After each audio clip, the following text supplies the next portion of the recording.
네, 이어서 한 주간의 주요 정치 이슈 메타보이스 오승용 이사와 주간 정치에서 이야기 나눠보겠습니다.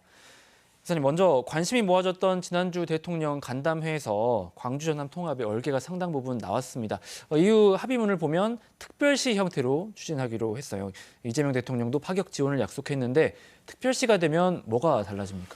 일단 대통령께서 말씀하셨듯이 국세 지방 이양 등을 통해서 재정 지원이 확대가 되고 자립 기반이 강화된다라는 효과가 있고요. 공공기관 2차 이전이 예정되어 있는데 광주 전남 특별시에 집중 배치하겠다는 약속이 이루어졌습니다. 그리고 용인을 대체하는 반도체 단지 조성으로 호남권 기업도시 육성 계획도 알려져 있는 상황이라는 거죠. 무엇보다도 특별시장이 국무회의에 상시 참석할 수 있다라는 것, 그리고 지역 문제 관련 건의를 할 수 있다는 게 큰 장점이고요. 광역 시도민이 아니라 특별 시민으로서 자부심을 갖는 것도 덤이라고 할 수 있을 것 같습니다. 쟁점이 됐던 의견 수렴은 시도의회 의결 이 방식으로 가는 모양새입니다. 오늘 민주당 전남도당도 이걸 재확인했는데 반면 광주시 의회에서는 주민투표가 필요하다는 의견이 다시 나왔어요. 향후 의견 수렴 방식은 어떻게 가야 한다고 보십니까? 시민단체 수준에서 통합 설명회라든지 서명운동 이런 부분들이 의견 수렴 절차 이름으로 이루어질 거고요. 시도의원 중심으로 지역구 여론을 듣는 절차는 시도의회 심의 의결 과정에서 반드시 이루어질 수밖에 없는 과정이라고 할 수 있을 것 같습니다.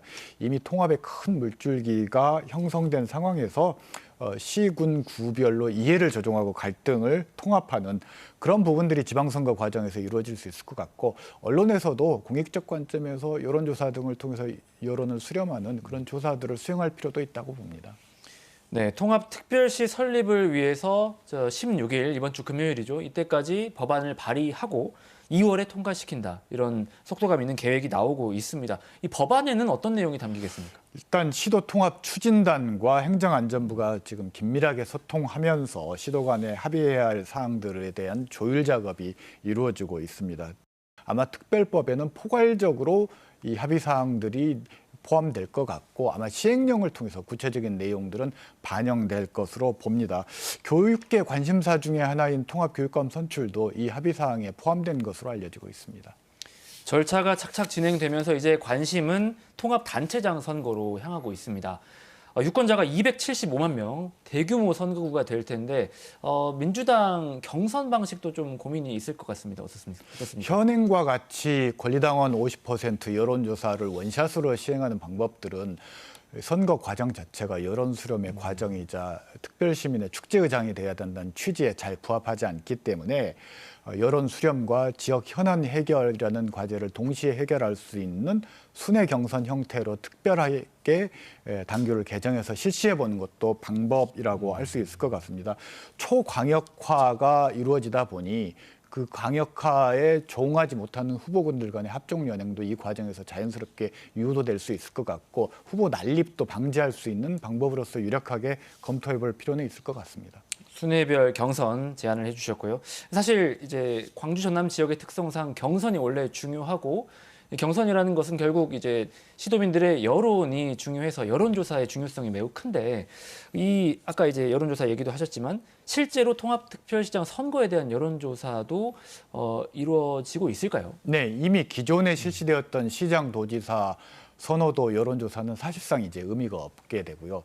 통합특별시장 출마를 전제로 한 여론조사가 실시되면 좋은데, 현재 중앙선거관리위원회에서 이 부분과 관련된 검토를 하고 있습니다. 통합특별시는 법적 행정적으로는 존재하지 않는 선거구이기 때문에 가상의 선거구를 전제로 한 여론조사는 현재 실시한 전례가 없습니다. 그래서 14일 날 중앙선관위에서 이 부분들에 대한 결정, 허용 여부가 결정이 되면 이후에 자유롭게 여론조사 실시 여부도 자연스럽게 결정이 될 것 같습니다. 자, 여야 상황도 간단히 정리해 보겠습니다. 민주당 지도부가 새로 교체됐습니다. 새 원내대표로 한병도 의원이 뽑혔고요. 최고위원은 친청계 2명이 선출이 됐습니다. 결과 어떻게 평가하십니까? 일단 정청래 친정 체제가 완성됐다라고 말씀을 드려야 될 것 같습니다. 원내대표 선거와 최고위원 선거에서 친청계가 승리를 함으로써 지방선거 공천을 좌우할 수 있는 자원을 확보했다라고 말씀드릴 수 있을 것 같고요. 특히 3분의 2 정적수 확보한 부분들은 후보 적합도라든지 그리고 경선 과정에 대한 통제 그리고 이의 신청 모든 것을 친청계가 주도할 수 있는 그런 부분들을 이제 확보가 되었다라는 거고. 기초자치단체장과 지방의원에 대해서는 친청계가 주도하는 흐름으로 갈 수밖에 없을 것 같습니다. 알겠습니다. 국민의힘은 당명 교체를 진행하고 있습니다. 쇄신 효과가 좀 있을까요? 당명만 빼고 다 바꿔야 될 판인데 당명 외에 바꾼 것 없이 윤석열과 윤호개인 세력이 아닌 윤석열의 반기든 한동훈과 결별을 준비하고 있다는 것은 상당히 좀 당원들이나 유권자 입장에서는 실망할 수 있는 부분인 것 같습니다. 당명에 자유를 넣는 것이 확정이 돼 있는 것 같은데 아마 자유공화당 정도가 유력한 후보인 것 같은데요.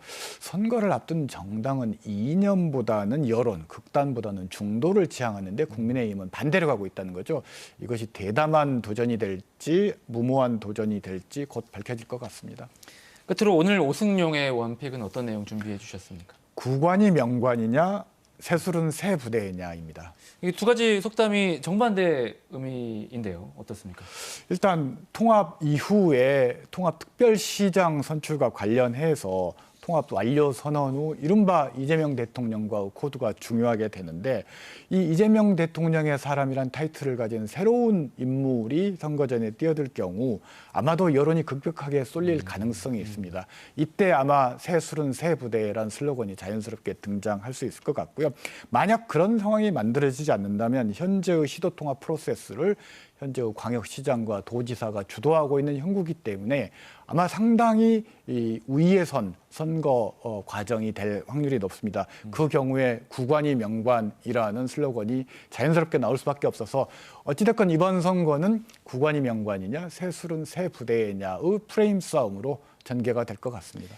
이번 선거에는 어떤 말이 적용될지 좀 지켜봐야 될 것 같습니다. 지금까지 메타보이스 오승용 이사와 주간정치 함께했습니다. 오늘 말씀 고맙습니다.